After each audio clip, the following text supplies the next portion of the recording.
Since my in-laws are gathering, my mother-in-law Molly is ordering me, at 9 months pregnant, to set the big table and prepare the food and drinks. She herself isn't lifting a finger, just giving me orders. I glance at my husband Sam, but he won't even make eye contact with me or offer any help.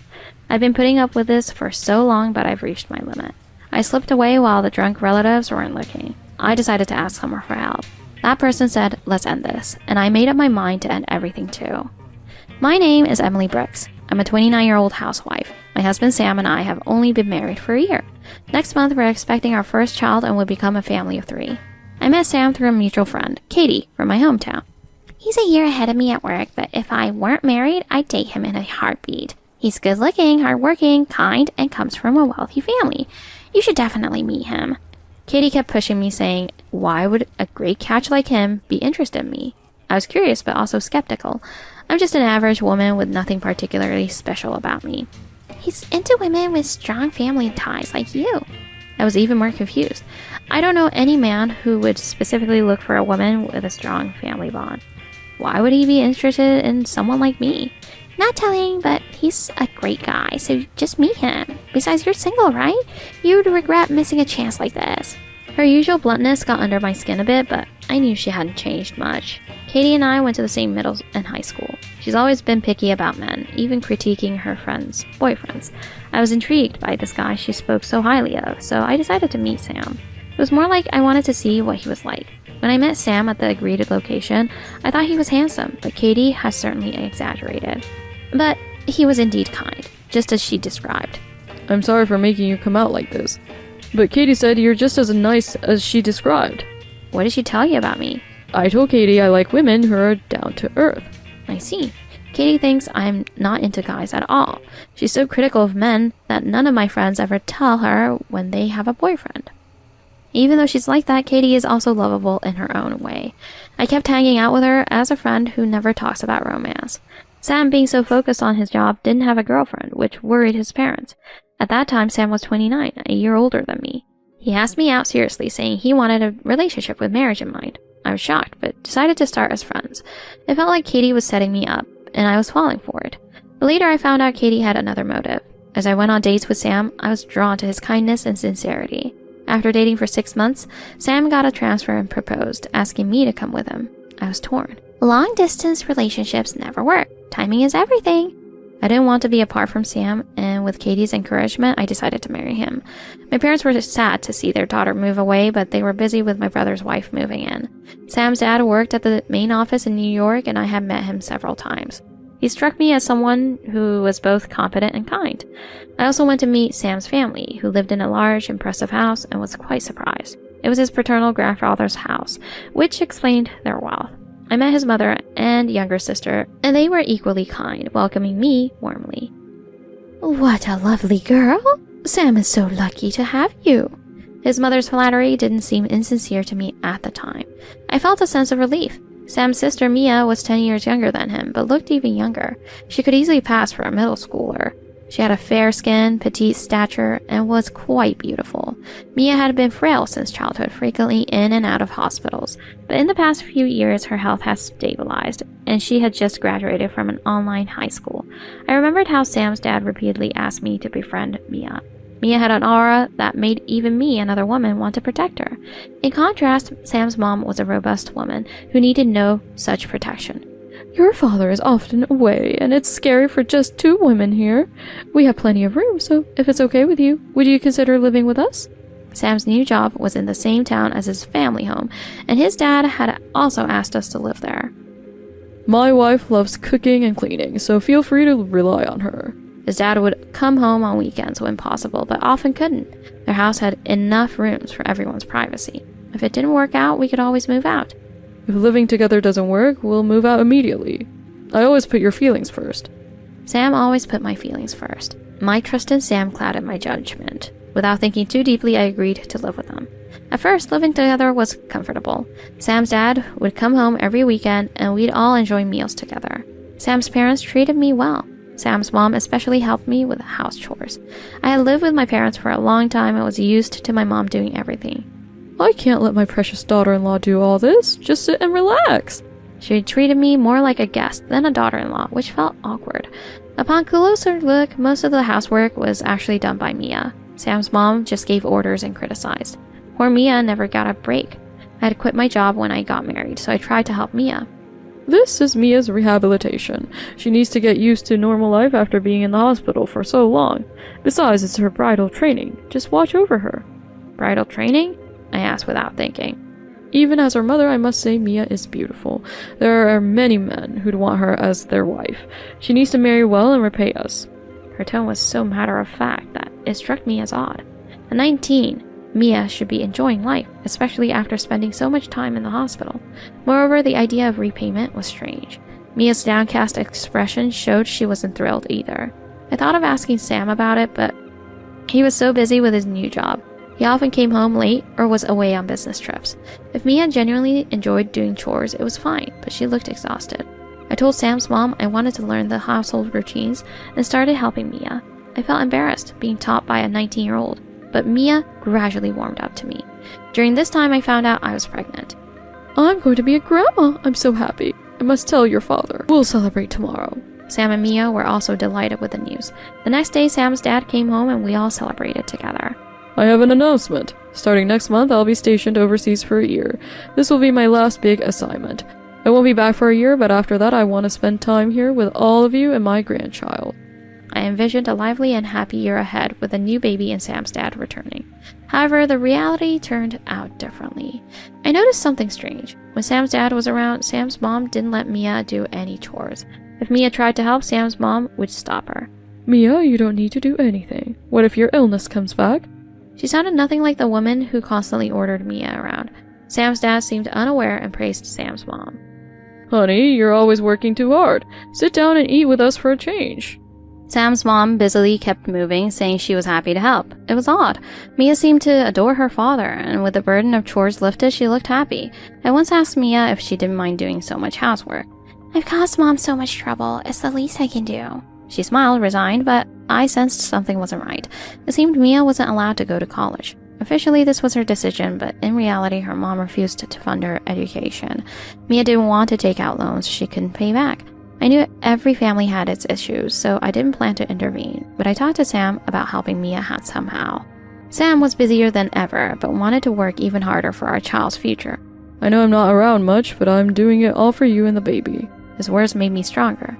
With Sam's dad overseas, Sam's mom started hosting more and more parties for the relatives. While Mia's college fund was non-existent, these gatherings featured expensive meals like premium sushi. The free food drew more and more relatives each time. It was clear Sam's mom loved showing off, and the relatives took advantage. An uncle of Sam's mom also ordered Mia around. I tried to help, but Molly would interject. Emily, you're in a delicate condition. Let Mia handle it. I always found it odd. If anyone should have been bossed around, it would have been me, the daughter-in-law. Perhaps she wanted to avoid me leaving, fearing I'd break up the family. But snippets of conversations among the relatives started to clue me in. Emily's family runs a big business in New York, right? I hear they're loaded. So how much are they worth? The questions grew cruder, even discussing future inheritances. My family has run a company since my grandfather's time, and my dad is currently the CEO. My brother is set to take over eventually. A sense of dread gripped me, and it turned out my suspicions were correct. Now that you're expecting Emily, we're finally family. So could you ask your parents for a little help? I'm not asking for charity, just a small loan. It would really help. It was clear she had no intentions of repaying any loan. My family once went through a financial crisis because my grandfather co-signed a loan for a friend. Since then, we've forbidden any loans, even within the family. I'm sorry, but we don't lend money, even to close family. I'm not familiar with your family's situation, but I'm afraid I can't help. That was the truth. We never lent money, even among ourselves. But Molly persisted. This is your chance to contribute to the family. I've been so good to you, haven't I? Why don't you do this one thing for us? When she realized I wouldn't budge, she finally stormed out, saying, Fine, then. I felt relieved, thinking she'd given up, but the next day her retaliation began. My meals were reduced to just toast. Mia tried to share her food with me. Mia, don't. She's not family anymore. But she needs to eat properly for the baby. She refused to help us, so we have no obligation to help her. Her true colors were showing. If you don't like it, leave. But divorce Sam first, and don't forget the alimony. It all came down to money again. While I was contemplating what to do next, Mia came to me crying and apologizing. I'm so sorry. We have no money and it's all my fault. She believed that her frequent hospitalizations had caused financial trouble for the family, but Mia's illness was just childhood asthma. It wouldn't cost $1 million unless it was some rare case needing an overseas transplant. Moreover, Lance was a senior executive at a large corporation, so he should have a high salary, and Sam himself contributed to the household expenses. Clearly, this was all about Molly's personal financial issues, but innocent Mia believed every word her mother said. I'll do whatever it takes, just please don't leave. Mia often missed school and didn't have friends. I might be the only person she could talk to. She had been brainwashed by her mother into believing everything was her fault. I couldn't leave Mia behind. I texted Sam saying his mother was pushing for a divorce. For once, he responded immediately, asking to meet outside that evening. I planned to suggest moving out, as we initially agreed, and taking Mia with us. I was sure Sam would understand, as he always put my feelings first. When I told Sam everything that happened, his response was shocking. This is on you, Emily. Can't you just help out a bit? I couldn't believe my ears. Are you serious? I asked again. You're not working, right? So you could at least do this much. That way Mom will treat you well again. You don't want a divorce, do you? Don't bother me with this stuff. I have to go on a business trip. He abruptly left the cafe after saying that. I must have sat there for about an hour, unable to think or move. When I finally realized it was getting dark, I hurried home. Mia was probably alone doing all the chores. As I rushed home, I saw something shocking. Sam was walking arm in arm with Katie. Wasn't he supposed to be on a business trip? Wasn't Katie supposed to be in New York? I quickly hid and left the scene. So much had happened since yesterday, my mind was a mess. But one thing was clear. I couldn't live in that house anymore. I called my mom back home and asked her to investigate Sam, Katie, and the in-laws. I told her I'd probably be getting a divorce, and she didn't ask any more questions. Now, I just had to wait for the investigation results, but I couldn't leave Mia behind. When I got back to the in-laws' house, they were having another party. I could hear Molly's cheerful voice from outside. But Mia, who would usually be helping, was just sitting there today. Mia helped out when someone didn't. She's family after all. Mia's bringing a dowry from the wealthy landowner's son. That's wonderful news. Mia didn't look happy at all, and this certainly wasn't good news. The relatives were all drunk, but from what I gathered, an uncle brought the proposal from a wealthy landowner's son, aged 48. He wanted a young bride and was willing to pay a dowry, asking for immediate marriage. I beckoned Mia to a separate room. Mia, are you okay with this? If I marry, I can repay my debt to my family. It'll help Mom and even my brother, too. I was puzzled why even Sam would go along with this, but that wasn't important now. Listen, Mia, I'm going to divorce your brother and move out of this house. Come with me, Mia. A divorce? It's because of me, isn't it? No, this is about Sam and me. Everything bad in this house has probably been blamed on you, but that's not your fault. I want to stay with you forever, but I'm a burden. I bring bad luck. If my marriage makes everyone happy, then I'll do it. It's the only thing I'm good for. I was getting frustrated, but tried to stay calm. Does your dad know about this? Mom said not to tell him because he'd be upset. He wouldn't want his daughter getting married and leaving. Her dad would definitely object, but not for the reasons she thought. I thought about telling everything to her father, but decided to wait for the investigation results. I wanted to resolve everything at once, but first I needed to buy time. Mia, if you want to marry that guy, I won't stop you. But nothing will change if you don't muster the courage to do what you want. Mia seemed to be thinking it over. The next day, Molly stopped Mia from doing any chores, saying she was too precious now that she was about to be married. Instead, she started ordering Mia around. I decided to play along until I had the results. The wedding date was set for 2 weeks later. I had to do something before then. I could have left Mia behind and gone back to my family, but I knew I'd regret it forever. One night, I woke up thirsty and went downstairs to hear Molly talking to Sam. I told you to bring home someone who with money, not some broke girl. So what's your plan now? You want to marry that Katie, right? But without the alimony, you can't move forward. Her husband is threatening to take you to court. How much dowry are we getting from Mia's marriage? $50,000, but that money's already spent. We need to pay back Dad's savings. Yeah, and I thought Emily would ask her parents for the $50,000. That's why I married her. Katie's info was no good after all. I returned to my room quietly. Now I understood everything. Strangely, I didn't feel shocked. Instead, I felt relieved that the mystery was solved. I realized I had no more feelings or regrets for Sam. It was clear Sam and Katie had been having an affair from the beginning. Katie's husband had found out and demanded $50,000 in alimony from both of them. That's why they chose me to marry Sam, thinking I'd be able to get the money from my family. It turned out Sam's mom had also embezzled $50,000 of Sam's dad's savings. Sam and his mom had conspired together. Now the investigation results were in my parents' hands. We had all the evidence. The only thing left was to inform Sam's dad. That night, there was another party, supposedly to celebrate Mia's upcoming marriage. The excuse was flimsy. They just wanted to drink. Even at 9 months pregnant, I was ordered to set up the big table and prepare the food and drinks. Molly did nothing but bark orders. Sam, unusually home, avoided looking at me or offering any help. Since that day, he had clearly sided with his mom. I've been holding on, but I've reached my breaking point. But today, I'm ending this. I was sent to do the grocery shopping with Mia for the party. I figured this was a good chance to call Lance and let him talk to Mia. While shopping, we encountered a car speeding out of control. Before I could react, Mia pushed me out of the way and we were thrown onto the road. As we were being rushed to the hospital, Mia kept repeating, "I'm glad the baby is safe." I swore then and there to protect Mia no matter what. Fortunately, Mia only suffered minor scrapes and bruises. When Molly arrived at the hospital, she yelled at me. If anything happened to Mia, I wouldn't forgive you. I don't care about you or that baby. Her loud voice echoed through the hospital. Mia, you'll be out soon, right? We'll have to delay the wedding a bit until your face heals. Following her orders, I went back home to get Mia's clothes.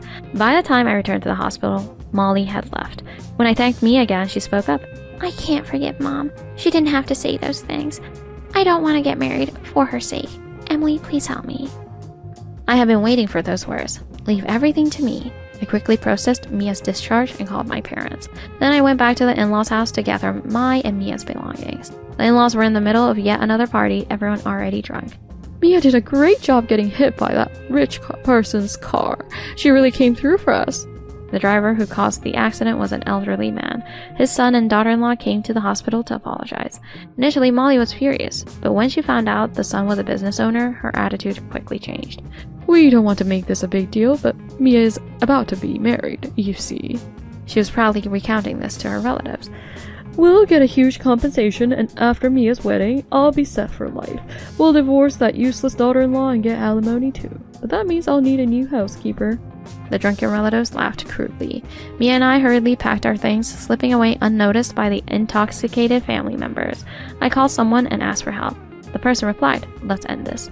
I resolved to finish everything as well. Mia and I went to an inn about 15 minutes away from the in-laws' house. This area was a tourist spot with many inns and lodges, and I had always wanted to stay at this famous inn. Although I considered returning home, I knew I could go into labor any time. This inn was close to the hospital, making it the perfect hideout. My parents and brother met up with us as planned. My family is very tight-knit. They immediately left the company in their employees' hands and rushed to my side. Is it okay to do this? Mia asked nervously. Yes, it's fine. Your dad is on his way here. Really? My dad? Mia's face lit up with hope. The person I asked for help was Sam's dad. I told him there was something important he needed to hear and asked if he could return to the US. His initial response was hesitant. We'll talk when I'm back. I have an important meeting now. What if Mia is sold off? What do you mean? I knew I needed to be direct to get him to move. I quickly explained the situation. Before I could finish, Sam's dad said, I'm coming back right away. We'll end this. Mia was much happier knowing her father was returning. She quickly became comfortable with my family, enjoying herself. Eventually, Sam's dad arrived, reuniting with Mia, and we had a party to rival Molly's. The next morning, I received several missed calls from Molly. Understandably so, since Mia had vanished. By now, the in-laws' house must be in chaos. I ignored the calls and finished breakfast. It was time to settle things. As soon as I arrived at the in-laws' house, Molly grabbed me and yelled, Where's Mia? Bring her back now. But she backed away when she saw Sam's dad standing behind me. Why are you here? Can't I come back to my own home? Of course, welcome back. Sweat was pouring from her face. Sam was there too, looking surprised at his dad's return. Perfect. Everyone's here. It seems you've given quite the rough welcome to Emily, who's 9 months pregnant. Well, I was just worried because she was walking around in her condition. I got carried away and raised my voice. I see. I pulled a document from my bag and placed it on the table. This is what you've been asking for, right? A divorce agreement? I never asked for this. Really? You mentioned it daily. Mom, how could you? You've been doing this behind my back? So it's your fault Emily's asking for a divorce. I don't want a divorce, but if Emily insists, she should at least pay a hefty alimony. I've been deeply hurt, you know. Sam wasted no time discussing alimony, showing how desperate they were. Well, I've been deeply hurt too, so I'll ask for compensation. I placed the investigation report and photos of Sam and Katie on the table. Oh my, Sam, you've been cheating on Emily and blaming it on me? That's outrageous. As Sam and his mom began blaming each other, Sam's dad spoke up. Enough of this charade. Emily knows everything. We need to end this now before something happens to Emily. Let's settle this quickly. Both of you must be wondering how much Emily knows. Let me make it clear. First, Sam and Katie have been seeing each other for 3 years, but Katie's husband found out and demanded $50,000 in alimony from both of you. He said if you don't pay, there will be no divorce or remarriage. Am I right so far? Sam kept his head down, not answering. And you, Sam and Katie, tried to get $50,000 from me by marrying me under false pretenses. Meanwhile, your mom embezzled $50,000 from your dad's savings and needed to pay it back. You then tried to borrow $100,000 from my parents, but were refused, so you planned to sell Mia instead. Is that correct? No, you've got it all wrong. Mia's medical bills were expensive, and marrying her off to a wealthy family is a good thing, right? Mia agreed to this too. Stop making excuses. We know everything. Mia's medical expenses were covered by insurance. There was no need for any loans. Mia had told her father everything. End it all now. What do you mean? Exactly what I said. His low, commanding voice made both Sam and his mom tremble. The doorbell rang, and when Sam's dad opened it, some movers came in. What? Who are these people? They're from a liquidation company. Start with her room. No, don't! The movers began appraising items in Sam's mom's room, ignoring her protests. Jewelry, furs, and designer goods were piling up. Mia had tipped me off about this. It turned out Molly's debt wasn't just the $50,000 she embezzled. She also owed substantial amounts to the relatives. Initially, I thought the relatives were mooching off her, but it was actually a ruse to delay repayment. The movers began taking out furniture and appliances next, causing Molly to wail. Why are they taking our stuff? We're selling this house. Dad, you can't be serious. Where will we live? They panicked, realizing they might lose their home. You two are no longer part of my family. Sign these now. He placed divorce papers in front of Molly. I'll work to repay the money, just please reconsider the divorce. You still don't get it. Do you have any idea how much harm you've caused Mia? Leave us alone and don't expect any alimony. You too, Sam. Just sign and leave. Lance had asked me to stop him if he lost control. He knew he would struggle to restrain himself if he started shouting. Both Sam and his mom fell to their knees, begging for forgiveness. I threw away an important meeting to come back home. You know what that means, right? Knowing Lance's reputation, they realized there was no way out. Finally, they signed the divorce papers and left the house, looking defeated. Lance apologized to me and offered to pay compensation. I declined, asking him to use it for Mia instead. He asked if I could handle everything from here. I agreed, and we immediately hired a lawyer to demand compensation from Katie and Sam. Katie's husband officially filed for a lawsuit, and news of their affair spread around the company. They were left working only to repay their debts. Meanwhile, Molly found herself in a curious situation. It turned out Mia's prospective husband wanted her as a caregiver for his bedridden father. The elderly man, now 90, was a tyrant who had been rejected by every nursing home and had driven away all his caretakers. The family figured Mia, who wouldn't dare defy Molly, wouldn't quit, so they wanted to marry her off immediately, promising a dowry of $50,000. Having already received part of the dowry, Molly now found herself forced to take Mia's place as the caregiver. With her debt to the relatives, she was left with no choice. She now lives at the elderly man's house, constantly insulted and berated. Lance decided to retire and live with Mia, but I suggested they stay at my family's home instead. For him, it was his final task. My family had grown fond of Mia too. Mia's health had stabilized and she could pursue her education in New York. I want to stay with Emily and take care of the baby. You and your family have been like saviors to us. We'll repay you someday. Lance returned to his overseas post. My family, Mia, and I moved back to my parents' home, taking every precaution. A week later, I safely gave birth. Oh, my niece. She's so cute. Mia's smile was brighter than before. She laughs a lot now and talks more. She admires my brother, who she sees as wild and cool, even though he's more of a gorilla type. Flattered by the compliment, my brother has vowed to protect Mia. Despite becoming a single mom after everything that happened, I feel I can do this with my family's support.